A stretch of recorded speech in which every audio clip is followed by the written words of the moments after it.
Welcome to this explainer. Today we're diving into a literal ancient mystery hidden deep within Buddhist scriptures, and we're talking about a superpower. Seriously, not, flying or shooting lasers out of your eyes, but something every single one of us can actually unlock right here, right now.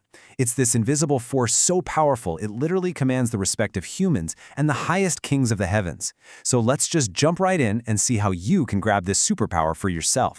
So our mystery kicks off with Venerable Ananda. He was one of the Buddha's absolute closest disciples. Picture this. It's evening, he's just finished a quiet period of meditation, and he gets hit with this fascinating riddle. He starts thinking about all the incredible, luxurious fragrances in the world and realizes, well, they all share one huge limitation.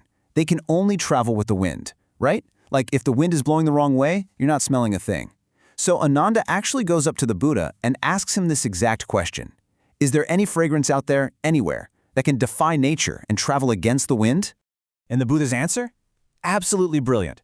He pointed out that, sure, ordinary physical scents, whether we're talking about expensive roots, heartwoods like sandalwood and agarwood, or gorgeous flowers like lotus and jasmine, they are completely bound by the laws of physics. They only go downwind. But, the Buddha revealed, there is one scent that completely breaks all the rules. He called it the scent of virtue. And this unique scent doesn't just travel upwind, it literally travels in all directions at the exact same time, covering the entire world. Section 1. The Secret of Virtue's Scent.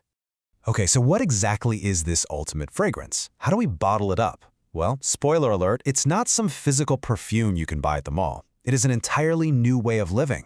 And the best part? Literally anyone can adopt this. It's super approachable. Here's the actionable blueprint. To create this scent of virtue, you build your life on goodness. First, you take refuge in the Triple Gem. That means relying on the Buddha, his teachings, and the monastic community as your ultimate guide. Second, and this is absolutely crucial, you strictly keep the 5 precepts. So that's no killing, no stealing, no harmful sexual misconduct, no lying, and steering completely clear of intoxicants that just cloud up your mind. And finally, you live a life totally free from stinginess. You practice pure, joyful generosity, giving to others with clean hands and just a really wide-open, welcoming heart. And this brilliantly shows what happens when you actually live that way. The Buddha said, "The scent of virtue is supreme over all these fragrances, because a virtuous person's scent spreads in all directions."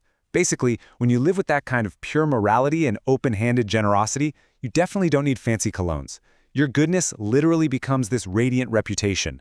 Both wise humans here on earth and heavenly beings up in the skies are going to praise you. Your good name, your scent, it reaches absolutely everywhere. Section 2.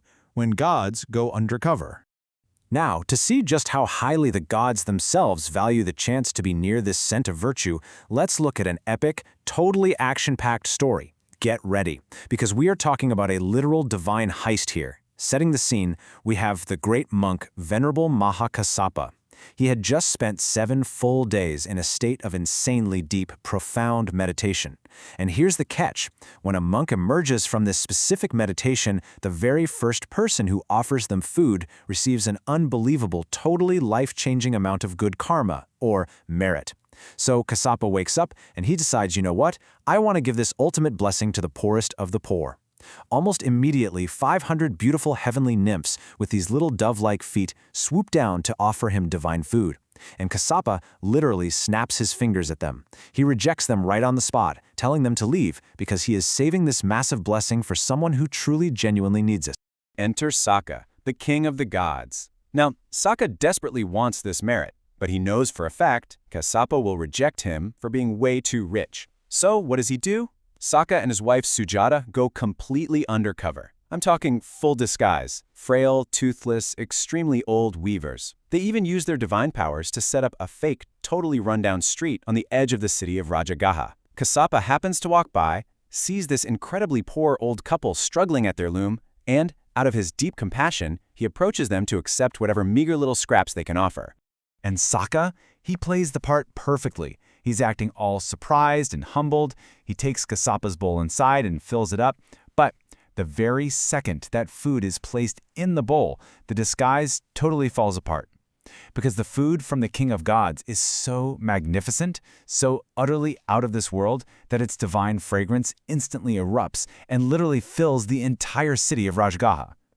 Kassapa takes one single sniff and immediately knows he's been tricked. So a massive, dramatic confrontation unfolds right there on the street. Cassipa scolds the king of gods, saying, "You are stealing an opportunity from the truly poor. Literally anyone who gave me food today could have become a great leader or incredibly wealthy. Why are you stealing this?" But Sukha passionately fires back. He argues that, sure, he might be sitting on a heavenly throne, but he's actually desperately poor when it comes to what really matters, merit. And this is where the crucial plot twist is revealed. Sokka confesses his big secret vulnerability. He explains that these newer gods, deities named Chularatha, Maharatha, and Ekavana, who made fresh merit during the Buddha's current time, have recently been born into his heaven.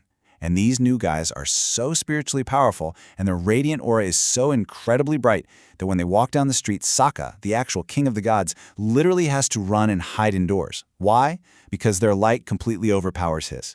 He absolutely needed this pure merit from Cassipa just to maintain his standing. Crazy, right? Cassipa, hearing this completely genuine plea, relents. He accepts the alms and grants his blessing. And Sokka is absolutely overjoyed. He and his wife, Sulajata, literally fly up into the air, and Sokka is so thrilled by the pure goodness of what just happened that he shouts this massive victory cry 3 times into the sky. Even the supreme alms I have well established in Cassipa. Section 3. The True Power of Goodness. Now this incredible moment of heavenly joy, it didn't go unnoticed. The Buddha, who was staying in a nearby monastery, heard Sokka's joyous shouts echoing through the sky using his divine ear. And, like the master teacher he always is, the Buddha used this as the ultimate teaching moment for his monks. He explained exactly why the king of gods bothered to come down in disguise. It wasn't for power, it wasn't for wealth, and it definitely wasn't for physical perfumes. It was because of the incredible magnetic draw of Cassipa's pure virtue. The Buddha delivered this core takeaway. The scent of those who have virtue is a superior scent, wafting even among the gods and humans. Think about that. True goodness, keeping your moral precepts, and practicing heartfelt generosity, these things form a literal superpower that reaches the highest heavens. It's a scent that inspires the gods themselves. And that brings us to the end of our explainer. The mystery of the upwind scent is just this beautifully simple truth. By practicing kindness, keeping your morals pure, and giving generously, you become a role model whose goodness shines far brighter than any heavenly light. It is such a great example for all of us to follow.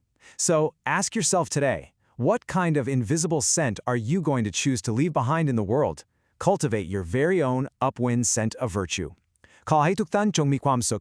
May you all be happy.